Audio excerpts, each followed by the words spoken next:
Hello friends, आप देख रहे जेई सॉल्यूशन, जिसमें मैं लेके आया हूँ मैथ्स का सॉल्यूशन जेई मेंस का, जो हुआ था 24 Feb को, फर्स्ट शिफ्ट वाला। जिसमें से क्वेश्चन है limit N approach to infinity tan summation R one से लेकर एन तक tan inverse one by R square plus R plus one. अगर हम इसको भी पूरा भी हटा के चले, ये समेशन वगैरह क्या है, अगर हम सिर्फ इसको इस पर ध्यान दें तो आपने ये देखा होगा, अगर ये शकल, अगर ये आपको याद होगा इनवर्स टिग्नोमेट्री से, तो ये जब ये नीचे कुछ ऐसा बनता था तो हम कुछ ऐसा ऊपर फैक्टर बना के प्लस माइनस करके ये वाला फॉर्मूला लगाने की कोशिश करते थे। कौन सा वाला? जो ये टेन इनवर्स ऊपर हम ए माइनस बी ऐसा बना दे या प्लस बना दे, तो नीचे क्या हो जाता था? A B. जो फॉर्मूला किसका होता था? Ten inverse A minus tan inverse B का। ठीक है, आपको याद आ रहा होगा ten inverse A minus tan inverse B क्या होता है? ये ten inverse A minus B upon में वन प्लस ए बी। तो कुछ हम यहाँ पे भी वही चीज़ ट्राई करेंगे, जो कि ये देखिए टेन इनवर्स ये कि क्या हो जाएगा नीचे। अगर मैं आर प्लस माइनस अपने आप कर दूँ तो कुछ तो होगा नहीं, क्योंकि प्लस माइनस और प्लस वन तो है ही ऊपर से। तो मैं कुछ शकल ये बनाने के लिए मैं कुछ ऐसा करूँगा, ठीक है, ये बन जाएगा आपका। फिर देखते ऊपर ये टेन इनवर्स क्या रख दूंगा इसको। अगर मैं यहाँ पे देखो कि ए माइनस बी बनाना हो तो ए माइनस बी, यानी आर प्लस वन को मैं एक जगह रख लूँ और ये माइनस आर को अपॉन में कुछ ऐसे ही बनेगा ए प्लस, अगर मैं इनको गुना करके ए बी कर दूँ R plus one into R, क्या मैं खोलने पे ब्रैकेट खोलने पे आर स्क्वायर प्लस आर, ये प्लस वन आ रहा है बिल्कुल सही। यानी यही शकल बन रही है जो हम बनाना चाहते हैं। यानी ए, अब देखिए tan inverse A minus B जैसा कुछ बन गया है, यानी A minus B one plus. तो मैं इसको डायरेक्ट क्या लिख सकता हूँ? Tan inverse A minus B, tan inverse A क्या हो गया? आर प्लस वन, और उसी तरह टेन इनवर्स बी, यानी टेन इनवर्स क्या हो जाएगा आपका? Minus R. ठीक है, यानी ये हो गया। अब हम डील करते हैं, यहाँ पे उन्होंने देखा है limit N approach to infinity tan, ये समेशन दिया हुआ आपका आर वन से लेकर एन तक, जो कि मैं सॉल्व कर लिया। तो हमने क्या है हमारा tan inverse r plus one minus tan inverse r आ गया। ठीक है, अब हम देखेंगे यहाँ पे क्या होगा। देखिए यहाँ पे अगर मैं वन डालूंगा तो ये क्या हो जाएगा? टेन इनवर्स टू, और यहाँ पे डालूंगा टेन इनवर्स वन। ठीक है, अभी माइंड में रखिएगा। अगर अगला टू डालूंगा, क्योंकि वन से लेकर कितने तक है? एन तक। अब टू डालूंगा तो ये क्या हो जाएगा? टू प्लस वन थ्री, ये माइनस टू। यानी आप देख रहे होंगे उसने जो पहले वन प्लस वन टू आ रहा था और माइनस वन, उसके अगले में टू और थ्री आ गया। यानी लास्ट वाले से बीच बीच में सारे पेयर कट जाएंगे, जो आपका लास्ट में बचेगा, यानी लास्ट में जो बचेगा सिर्फ ये बच जाएगा टेन, ये बच जाएगा tan inverse N plus one, क्योंकि लास्ट में मान लीजिए एन डालूंगा यहाँ पे तो एन प्लस वन हो जाएगा, और माइनस एन डालूंगा तो माइनस एन उससे पिछले वाले से कट गया होगा। और जब मैं शुरू में वन डाल रहा था तो वन प्लस टू हो रहा था, जो कि अगले वाले टू से कट के ये वन जो बच रहा था ये बच जाएगा सिर्फ, टेन इनवर्स वन बच जाएगा। और आपको मालूम है N approach to infinity tan inverse N plus one, और आपको टेन इनवर्स वन कब होता है? पाई बाय फोर पे, ये आपको पता ही है। उसके बाद लिमिट एन अप्रोच से इन्फिनिटी डालने पे इन्फिनिटी प्लस में इन्फिनिटी हो जाएगा। टेन इनवर्स इन्फिनिटी कब होता है? टेन इनवर्स इन्फिनिटी आपका कहाँ पे होता है? यानी पाई बाय टू पे। यानी अब मैं लिमिट डालने के बाद ये pi by two minus pi by four हो जाएगा, और ये क्या हो जाएगा? टेन, लिमिट में लगा चुका हूँ। टेन पाई बाय फोर की मतलब क्या होता है? टेन पाई बाय टू में से पाई बाय फोर माइनस करेंगे तो पाई बाय फोर, और टेन बाय फोर क्या होता है? आंसर। ये आपका आंसर हो गया। अब बढ़ते हैं सेकंड क्वेश्चन की तरफ। सेकंड क्वेश्चन क्या दिया हुआ आपका? A die is rolled n times if the probability of getting odd numbers 2 times is equal to the probability of getting even number 3 times. Find the probability of getting odd numbers times.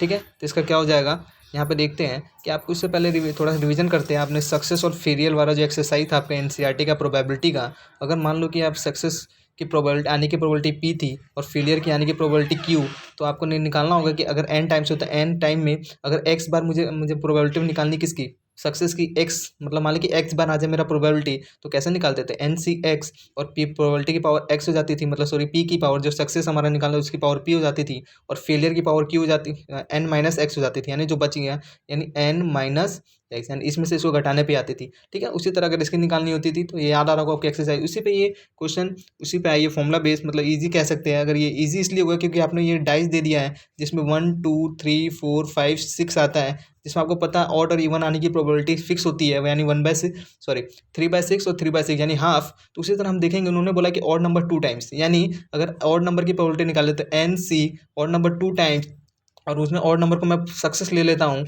यानी क्या हो जाएगा? यानी odd आने की क्या होती है प्रोबेबिलिटी? दोनों की फिक्स होती है, यानी वन, यानी ये टू जाएगा तो बचे हुए फेलियर की प्रोबेबिलिटी क्या हो जाएगी? N minus two. उसी तरह बराबर है, उसने बोला कि equal to the probability getting even number 3 times. Even number के भी इत्तेफाक से इवन नंबर की भी प्रोबेबिलिटी क्या होती है, 3 टाइम्स है, सॉरी। तो ये हाफ दोनों की पावर क्या हो जाएगी, यानी ये भी 3 हो जाएगी, और जो हाफ बचेगा यानी फेलियर की पावर n-3 होगी। ठीक है, आपको ये समझ में आ रहा होगा। ठीक है, अब जब इसको सॉल्व करेंगे तो क्या हो जाएगा, ये देखियो पावर n-2 ये प्लस हो जाएगा, तो n आ जाएगा हाफ पावर, इधर भी n आ जाएगा हाफ पावर, यानी है ये पावर आपस में कट जाएंगे, इक्वल टू आपका बच जाएगा NC2 बराबर NC3, जिससे आप सॉल्व करने पे n की पावर आपको 5 आ जाएगा। अब उसने पूछा क्या है, n यहाँ से निकालने के बाद उसने बोला है कि find the probability of getting odd numbers times. Odd number times मतलब क्या हो जाएगा, यानी 5 में से यानी एक बार आया होगा सक्सेस, यानी सक्सेस मतलब दोनों तो सेम ही हाफ, यानी पावर 1 और बचे हुए हाफ की पावर, यानी 5 में से एक गया 4, प्लस या तो 5 कितना बार आया होगा, 1 आ गया, तो अगला ऑड कित क्या होता है 3 हो गया, यानी 1/2 की पावर 3 और 1/2 की पावर 3 - 2 5 माइनस 3 2, प्लस 5 सी में से यह क्या आएगा, यानी 1 3 और ये 5, यानी बच गया हाफ की सक्सेस की पावर 5, फेलियर जो कि हाफ है उसकी पावर 0। तो आप देख पा रहे होंगे सब में से 1/2 की पावर 5 1/2 की पावर 5 कॉमन आ गया, 1/2 की पावर यानी 1 की पावर 5 1 ही होता है, 1/2 की पावर 5 कॉमन आ गया, बच गया आपका 5C1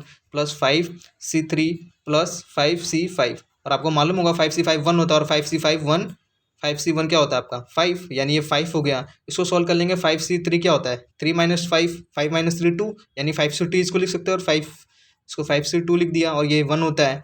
इसको सॉल्व करेंगे तो 1/2 की पावर 5, ये आ गया 5। इसको सॉल्व करने पे क्या होता है, जितने नीचे उसको घटते क्रम में लिखना, 5 × 4 अपॉन में 2 बन जाऊँ, 2 2 जा 4, यानी ये आ गया आपका, यानी 1/2 की पावर 5, ये आ गया क्या आपका, ये आ गया 5 5 2 जा 10 प्लस 1 11 5 16 आ गया, यानी 2 की पावर 2 2 जा 4 2 जा 10, यानी 5 4, यानी कट पिट के क्या आ जाएगा आपका, ये पूरा पावर कटने के बाद ये 1 आ जाएगा, यानी 1/2, यानी आपका 0.5 जो बिल्कुल आंसर आ गया।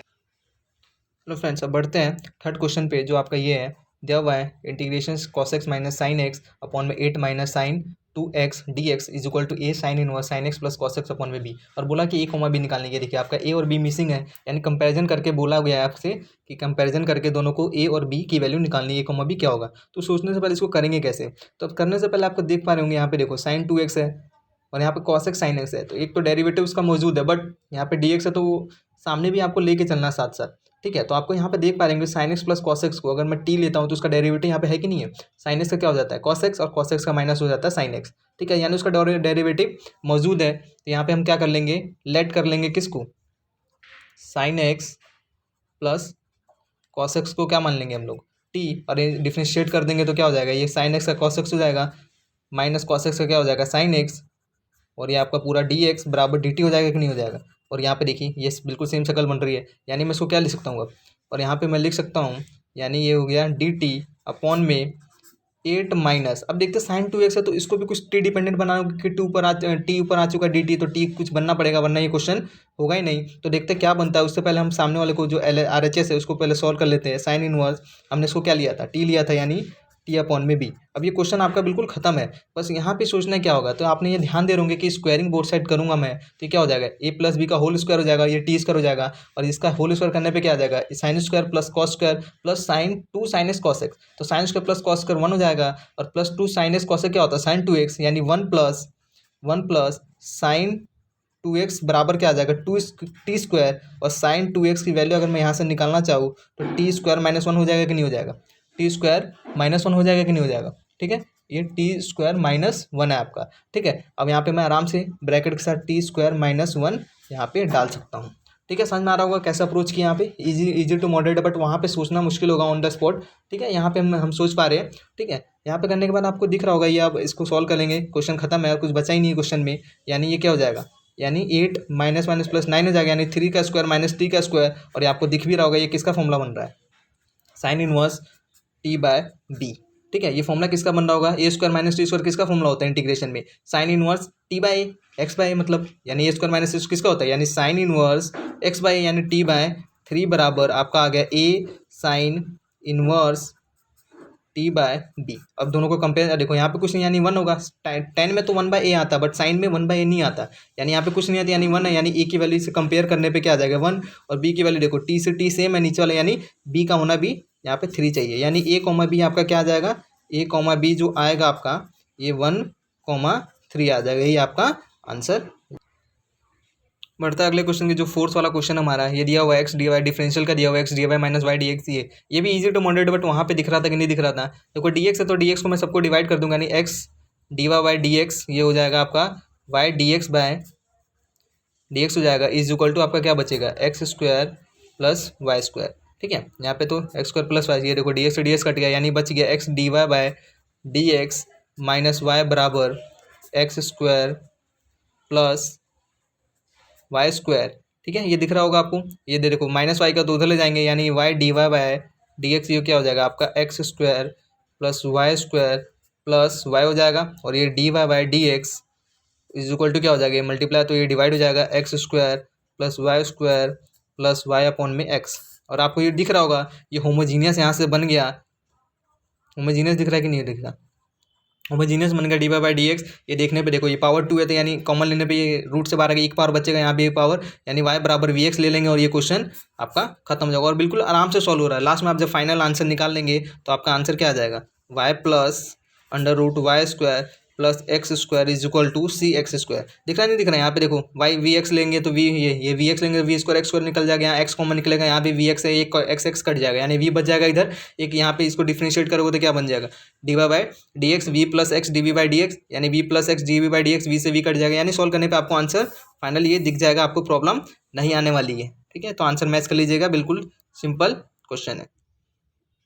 बढ़ते हैं फिफ्थ क्वेश्चन की तरफ, जो कि आपका दिया हुआ ये कि a man moves on straight lines whose with arithmetic mean of reciprocal of intercepts on axis is 1/4. There are 3 marbles at A 1, 1, 2, B 2, 2, C 4, 4. Then which marble lie on the path? यानी basically कहना क्या चाह रहा है कि जब ये आप ये करते, ये वाली लाइन जब ये एक्स एक्सिस वगैरह ये बनाते हैं, तो आप एक लाइन जब ये बनाते थे तो इसके इंटरसेप्ट का एक्स एक्सिस पे क्या होता था, ए इंटरसेप्ट, और ये वाई एक्सिस पे क्या होता है, बी।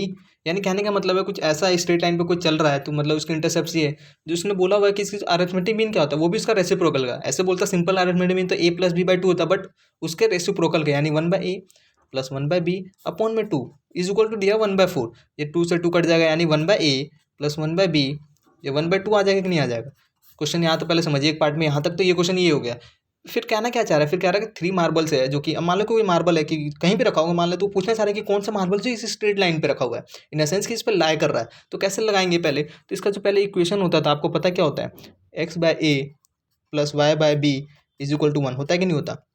अगर मैं इसको भी इसी तरह अगर मैं कंपेयर करूँगा, इसकी तरह मैं बना दूँ, इसको भी इसकी तरह, शकल तो दिख रही है, यानी 1/a भी है बी भी है, बस एक्स वाई नहीं है। अगर मैं इसको बराबर 1 इधर अगर 2 इसको भगा दूँ तो इसकी तरह ये शकल दिख जाएगा, यानी 2/a plus 2/b is equal to 1, ऐसा कर दूंगा कि नहीं कर दूंगा। यानी ये शकल दोनों कंपेयर, और दोनों को अगर कंपेरिजन करने पर यानी x यहाँ पे 2 है और ये y बराबर 2 है, यानी 2,2 जो होगा, यानी b जो है 2,2, यानी 2, जो 2 है वो लाई कर रहा होगा यहाँ पे, क्योंकि तभी तो सेटिस्फाई है। इसकी इक्वेशन क्या है, ये है, और इसकी इक्वेशन जो मैंने बनाई है, जो इंटरसेप्ट इसकी दे रखी है, उसके रेसिप्रोकल जो मतलब जो क्वेश्चन के हिसाब से अरिथमेटिक रेसिप्रोकल का अरिथमेटिक मीन जो दे रखा है, ये दे रखा है। मैं कंपेयर करूँ तो दोनों का आंसर यहाँ आ जाएगा, और ये आपका 2,2 सेटिस्फाई, यानी जो बी आंसर है आपका, बी 2,2 इस पर लाई कर रहा होगा, बाकी उसके अलावा कोई भी लाई नहीं कर रहा है। Thanks for watching.